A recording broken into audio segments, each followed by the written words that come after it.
Good evening everyone! So, for tonight mini vlog, ito nga po at gagawa tayo ng isang masarap at malamig na inumin ngayong gabi. So, as you can see guys, meron tayong dalawang stick dito ng Nescafe Cafe.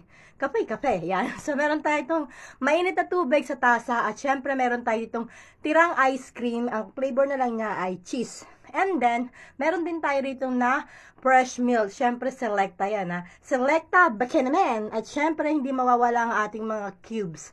So, meron din tayo rito tumbler. And then, eto na guys, samahan nyo ako at gagawa na tayo ng ice cold coffee with fresh milk and then ice cream. Ayan. So, medyo nagbabakal ako guys kasi nga on the spot tayo na ito nagbo-voice over ngayong gabi. Para meron na akong drinks. And then, nakikita nyo yung dalawang stick ng kape. Pinapakita ko ulit. At ilalagay natin yan guys sa mainit na tubig para malusaw yung dalawang stick ng Nescafe Cafe. Kasi gagawa nga tayo guys dito ng iced coffee na yan. Ito na nga po, let's do this guys. Syempre, bago ang lahat, ayan, gugupitin natin yung dalawang stick natin ng Nescafe. Ayan, pagkagupit natin yan, syempre lalagyan natin yan sa mainit na tubig at atin siyang hahaluin para malusaw yung ating stick ng kape. Yan, dalawang piraso yan. Bahala na kayo guys kung ilang stick ng kape yung gusto nyo, kung gusto nyo mapait-pait or gusto nyo naman na sakto lang. Ako kasi dalawa okay na sa akin yan. Ayan. Ayan, as you can see guys, at nilagay ko na yung dalawang stick ng Nescafe dito sa mainit na tubig at halu-haluin lang natin yan hanggang sa malusaw yung ating kape. And then after that, eto na nga, ayan, at nakita nyo binuksan na natin yung ating magandang tumbler at ilalagay na po natin dyan yung ating nilusaw na dalawang stick ng Nescafe Cafe. Ayan, so paulit-ulit tayo ng kape, ayan. And eto na nga, at pagkalagay natin yan, syempre lalagyan na natin ng fresh milk. Ito ay tira lamang dito sa bahay at ito ay ang Selecta. So, Selecta na fresh milk, Bakinamen. Ayan, so hindi yan sponsor guys. Binili po natin yan at naglagay na po tayo dyan ng enough amount sa ating tumbler. Bahala na kayo guys kung gusto nyo pang mas maraming fresh milk, mas okay. Ako kasi konti na lang naman yan, kaya konti lang nilagay ko. At mas okay na rin yung ganyan na sa akin karami. And then, ilalagay na po natin lahat ng ice cubes dito sa nilagay ko sa lagayan ng plato kasi wala kaming bowl dahil nga hindi ko alam kung saan napunta yung bowl namin. Kaya dito na lang sa plato ko nilagay yung ating ice cube. So nilagay ko na lahat yung ice cube kasi para mas masarap, mas malalig, mas maraming ice cube. And then pagkalagay natin dyan ng ice cube guys, syempre lalagay naman natin yan ng ice cream maya-maya. So ito medyo mabagal ako maglagay ng ice cube dyan. Ayan, nagbabakal-bakal ang person.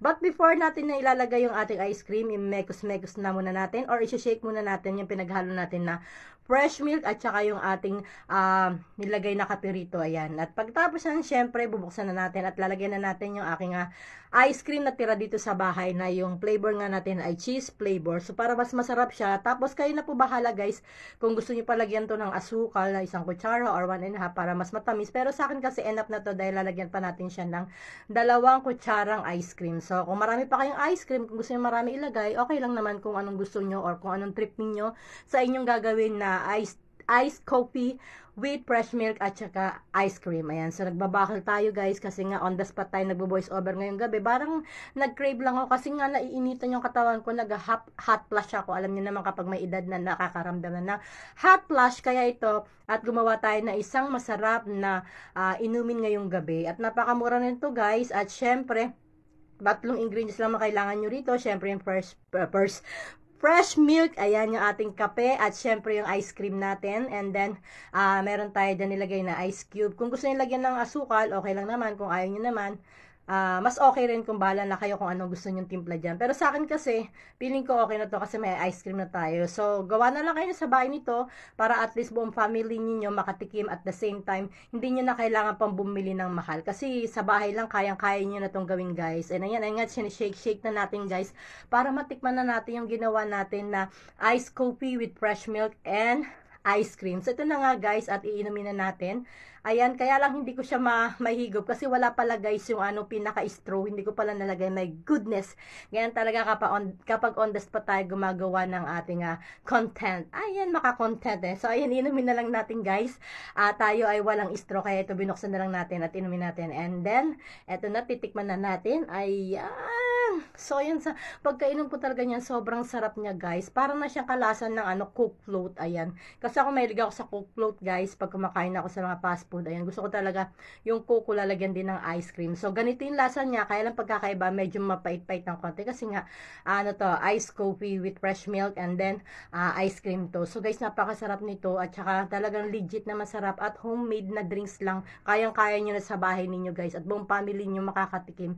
So, please, gumawa na kayo nito, guys, kung gusto nyo na ganito kasarap na drinks. And please don't forget to follow me, subscribe, pakishare na rin po ng ating mga vlog, and then comment and like po kayo sa ating comment sections. And thank you for watching, guys, and happy watching and good evening, everyone. And that's it for tonight. Ayan ang aking mini vlog for tonight. And thank you and bye-bye. Happy watching. Sobrang sarap, guys. Parang mauubos ko na to, guys.